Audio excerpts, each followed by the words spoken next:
way out in the ocean. And over the years there have been changes to it because of winter weather and that kind of thing. In 1978, the entire pier fell in the ocean because of a February winter storm. And then it was rebuilt, and the pier you're standing on now reopened June 6th, 1980. All right, and that's the same pier that we're here on today. Now, the way the pier is organized, one family owns the entire pier. Paul Goldspine, his father owned it before him. And Paul runs and operates himself 5 restaurant bars here on the pier. There, one you saw when you first came up the ramp, that big one on the side of the pier called Hooligans. And then the one down there called the Raw Bar. And then down at the end there's 3 other nightclubs and restaurants. The rest of everything out here is rented to individual business people. So like I'm in this spot, but I don't own it. I pay rent to him and operate it. I've been in this spot since 1980, so I've been here a long time. But people usually run it from May until Labor Day, and then weekends after that for a little while, and then finally close out. So it's a big business, and the thing about the pier is that it's probably the landmark for people that don't live in Old Orchard. The beach is number 1, but other than the beach, they all know the pier. They all know the word pier. And they like being out here, out over the water, and just having fun in the summer. You have any questions about the pier that you'd like me to answer? Sure, go ahead. Why do you think OOB is a good place for tourists to come to? It's a great place for tourists to come to because compared to other beaches, it's very inexpensive. It may be expensive to you and I when you look at the prices, but when you go to other resort beaches, it's way more expensive. The other thing that makes it awesome is that we have a long beach that's kept clean every morning. While you're sleeping in the morning, there's a whole beach crew, big beach cleaner and everything else that are cleaning the sand and the trash. So when people come to the beach like they are right now, Nick, you want to get this water? When people come to the beach like they're coming right now, they come to a beautiful, clean beach, plenty of parking, and plenty of campground area where they can come for a cheaper vacation than a wicked expensive hotel room. Okay, the campgrounds we have in Old Orchard have an unbelievable number of places for families to stay, and many of them come every year and camp and enjoy the beach and so on. Do you think that the beach helps the pier, like for people to come here? If it wasn't for the beach, Old Orchard would be just another town. It would be like Buxton or Arundel or Alfred, a nice town, but it wouldn't be the resort town it is, because I don't know if you realize this, but in the summertime, Old Orchard's the biggest city in Maine, and that's because of the beach. People come to the beach. Yeah. Why do you think tourists like coming to the pier? Well, they like coming to the pier because it's something they don't have in their hometown. It's something unique, and they like being around the ocean. The ocean and the sand and the fresh air and the different kind of food places. Like if you went to Buxton today and went down the main street of Buxton, you wouldn't see Bill's Pizza or anything like that, right? It's all unique. And at night the lights from the rides and everything is all people jammed up everywhere. It's a unique, it's different than home. And that's what they like.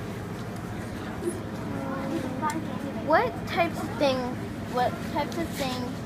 does the pier offer to tourists? Well, variety. That's the biggest word. Uniqueness. You know what uniqueness is? Something you can't find anyplace else. Like there are no other piers anywhere at these beaches. This is the only amusement pier that you'll find. There are fishing piers in other towns, but there's no amusement pier. And the uniqueness of it is what makes it. Plus, there's a lot of people that like to party at night. They're older, they're adults. They like to go to the nightclubs and the music and the lights and the action, and they don't have these kind of clubs at home. So when they come here, it's kind of for them, kind of like going to the city. What about downtown actors tours? Tracks. What about downtown? What about downtown?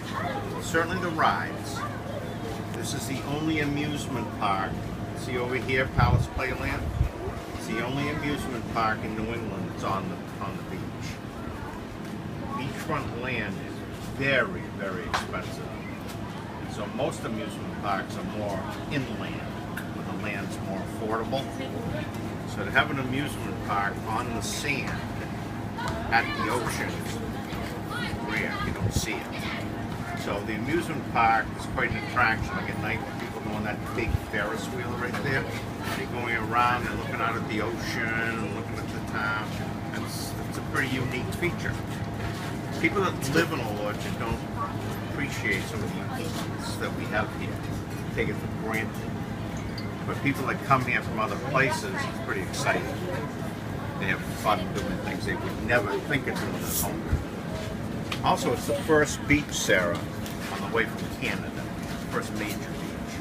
So the Canadian tourists make up about half of our tourists. When you get a job in a few years, you'll realize that a lot of people speak French. You say, I don't understand what you're saying. But we're glad we have them because they make up a big part of our business. What is it about your business that keeps people coming back to OOB? Well, first of all, it's the location. Business location is very important. And also we have a couple of unique features. We've been selling a hot dog and a Coke for $1 since 1980. And that's a very unique price combination. They can sit right over there at our food court and eat while they look at the ocean. This makes it a unique. Our prices are very affordable for Old Orchard. And it just makes it a big attraction for them. One more, right? Yep. What do you do to improve your business to keep tourists returning for more? We've got to continue updating the equipment. Saltier is hard on equipment. Keep updating the equipment. Got to keep it neat and clean. We're going to have a well-trained crew, polite to the customers. Got to just pay attention to all the details. It's hard out here because the truck can't pull up to the back door. They got to park way up there, and then they got to lug it all the way down here. So this makes it hard to keep the kind of product on hand that we need to do the kind of business we do. So it's a unique challenge to keep a business like this running. Because there's so many. We have probably 400 items that we handle to make everything that we do work. We have this business, we have the French fry over there, we have the Mexican over there. It takes the fried dough next door. It takes a lot of products to do that and a lot of really well-trained people to make it work. Like right now, there's not many people around. When it gets busy, I mean, it's like a mob scene. And people that aren't well-trained get all panicky and confused. So these people have a lot of skill. The Orchard kids are great workers because from a young age, they get it. They understand what this is all about. It's not a shock to their system to come down here and go to work. They've been around it all their life, so they're kind of more grown up about handling people, fast-paced work. So what else, Sarah? That was it, I think. Those are some pretty smart questions. You think of those yourself?